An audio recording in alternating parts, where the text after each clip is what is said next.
Okay gang, selamat datang, welcome back to channel Paling Uno Sinubis Kubis. Hari ni kita nak sambung lah borak santai pasal ilmu asas pancing. Kita santai-santai je, kita sharing-sharing. Sebenarnya aku ada trip Sabtu ni, lusa ni aku ada trip santai lah. Kita pancing kat Kelong dan aku pula organize-nya.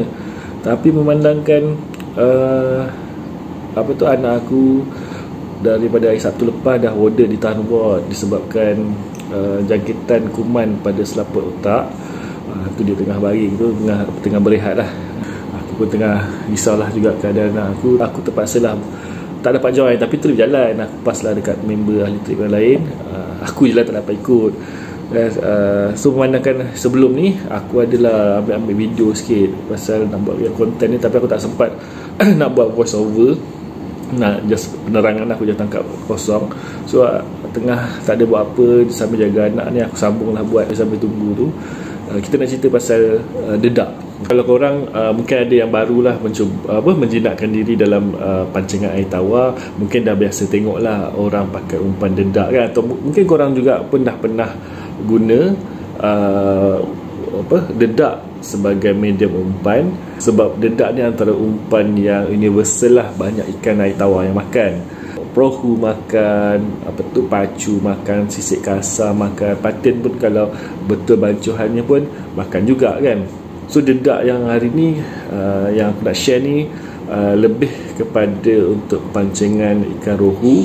Sebab aku nak share macam mana kita nak main tanam, macam mana kita nak buat rumah tanpa kita rasuah. Yalah, bila kita mancing tu ramai-ramai dengan orang-orang lama, kadang-kadang kita segan nak campak bom, nak campak rasuah. So hari ni kita nak cerita pasal dedak sedikit sebanyak lah asasnya, dan bagaimana kita nak mendapatkan dedak yang terbaik lah. Untuk siapa yang mungkin tak familiar bila saya guna term rumah, untuk siapa yang tak faham, rumah tu maksudnya satu kaedah di mana kita akan bagi rasuah dekat satu kawasan yang sama. Jadi banyak ikan akan berkumpul kat situ lagi, jadinya akan tingkatkan kebarangan kita hook lah, dapat strike. Tapinya kaedah ni selalunya lah akan mendatangkan kemarahan kepada pemancing lain. Kalau kita buat dengan ketara bom bam kan, kepal-kepal tu kita campak banyak-banyak, memanglah akan datang yang akan ada yang datang menegur lah, ataupun ada datang yang sound daripada hujung, daripada seberang sana ada yang menjerit kan, takut ada yang macam tu. Tengok tempat, ada tempat macam tu lah kan. Jadi untuk kita elakkan perkara tu, ada satu cara yang walaupun kita tak perlu nak rasuah banyak lah dengan ketara rasuah juga sikit-sikit kan, tapi tak adalah ketara sangat, orang pun tak adalah marah. Adalah dengan cara kita menggunakan dedak bom ni, kita menggunakan dedak yang mudah lerai. Orang panggil peroi lah, orang kata peroi. Tetapi adunan kita tu akan membantu meleraikan dengan lebih efektif lah. Sebelum kita pergi lanjut, kita nak cerita dulu bancuhan dedak tu. Okey, bancuhan dedak ni saya tak nak ceritalah pasal resepi dedak, sebab resepi dedak ni macam-macam ada. Korang boleh dapat banyak resepi dedak, dan dari segi apa yang saya boleh cakap, lain padang lain belalang. Ada tempat macam ni ramuan dia, ada tempat macam ni. Of course ada ramuan yang killer, dan ada ramuan yang universal. Korang bawa pergi mana-mana pun boleh jalan. Ada ramuan dia killer dekat satu tempat je, tapi bawa kat tempat lain tak jalan. Okey, so yang tu kita letak dulu tepi. Kita cerita pasal ramuan, bagaimana kita nak dapatkan satu bancuhan dedak yang terbaik. Macam aku cakap tadi, peroi ni adalah yang apa yang kita target lah. Kita nak elakkan dedak yang terlampau lembik, dan yang terutama kita nak elakkan dedak yang terlampau keras. So aku ada buat eksperimen aku dah buat lama dulu waktu aku awal mancing dulu. So untuk konten ni, untuk perkongsian ni, aku buat semula lah untuk ditunjukkan. Mungkin membantu dalam, mungkin visual ni dapat membantu korang lah kan. Biasanya untuk bancuhan dedak, kita akan kombinasikan antara dedak kasar dan juga dedak halus. Ini biasanya untuk kita dapatkan gabungan yang mudah lah, yang senang kita nak uruskan.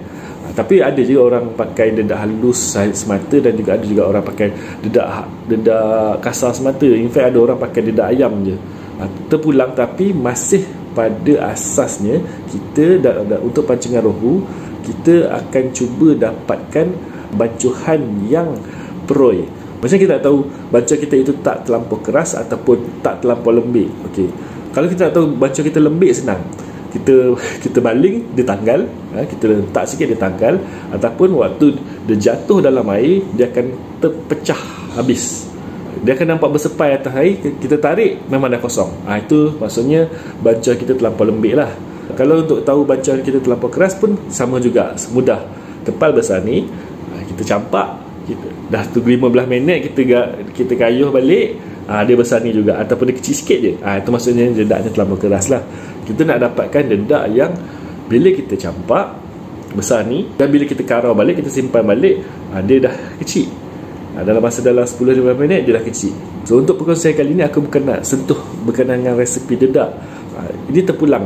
Apa yang aku nak encourage hari ni adalah untuk korang bereksperimentasi dengan dedak korang. Katakan korang dah ada satu resepi, dah ada satu bancuan yang korang rasa berpotensi, aku nak encourage korang untuk korang buat satu eksperimen. Caranya, korang dapatkan satu badi besar ataupun kolam pun boleh, kolam budak tu yang murah dalam RM20-30 tu, dan korang lakukan eksperimen ni. Kau ambil dedak yang korang nak buat tu, korang kepal dekat spring, letak dekat besen ataupun kolam tu, tunggu 15 minit dan korang tengok bagaimana dedak korang berinteraksi dalam air. Target kita adalah kalau boleh kita nak dedak tu terurai, dapat meletup lagi cantik. Sebab tu kita pakai dedak bom. Yang paling susah kita nak dapat adalah letupan tu, dia boleh cover lokasi yang besar. Setiap 10 minit, 15 minit kita akan campak. Jadi tanpa kita merasuah, tapi kita boleh buat rumah. Saya kita baling di satu spot yang sama. Itu satu lagi tips mancing rohu adalah kita baling di spot yang sama. Janganlah kejap baling sini, kejap baling sana, kejap baling situ. Kita cari satu spot yang berpotensi. Ada cara dia, nanti kita akan share, kita akan kongsi di video nantilah kan. Ini eksperimen yang dah aku buat. Ini adalah apa yang kita cuba nak dapatkan. Dia terurai dengan cantik dan dalam tempoh masa 10 ke 15 minit dia dah cukup terurai. Dan untuk dapatkan ini, ada satu bahan yang membantu untuk menguraikan dedak ni untuk jadi macam ni. Nanti aku akan share apa bahan tu. Yang ni, ini adalah aku sengaja buat keras, nak tunjuklah macam mana kalau kita dedak kita keras dalam air. Macam ni lah, kau masuk sebiji seketul macam ni lah seketul yang lebih kurang dia keluar. Jadi ini bukanlah satu bancuan yang baik lah. Kalau langsung tak ada ikan makan. Ada juga ikan makan kalau walaupun dedak keras, tapi macam kita dah cakap selama ni lah, boleh je. Tapi kalau korang dapat ubah sesuatu yang korang tahu boleh meningkatkan kadar kebaran kalian untuk ikan datang, ikan makan, so why not? Kita betulkan. Okay? So yang ni adalah dedak keras. Ini kita cuba elakkan sebenarnya. Yang kita nak dapat lah begini, yang peroi, yang cantik. Bila korang campak banyak kali di spot yang sama, ini akan jadi rumah lah. Kawasan-kawasan dekat sini akan jadi rumah. Ni tak makan, ikan tak makan, korang karau. Dedak yang peroi, dedak yang dah terlerai tu akan stay kat situ. Kau campak lagi, dia akan stay lagi kat situ. Kau campak lagi, stay kat situ. Bila rohu dah start masuk, dia dah nampak dia dah berumah kat situ. Kau campak dia akan makan, kau campak dia akan strike. Campak situ akan strike, campak situ akan strike. Itu yang kita nak. Itu apa yang kita cuba untuk dapatkan lah. Jadinya buatlah eksperimentasi dengan dedak korang tu. So untuk video yang ni adalah video ataupun eksperimen perbandingan di antara dua umpan peroi. Maksudnya bancuannya okey lah. Ini bancuannya okey. Mungkin bukan yang terbaik, tapi acceptable lah, bancuannya okey.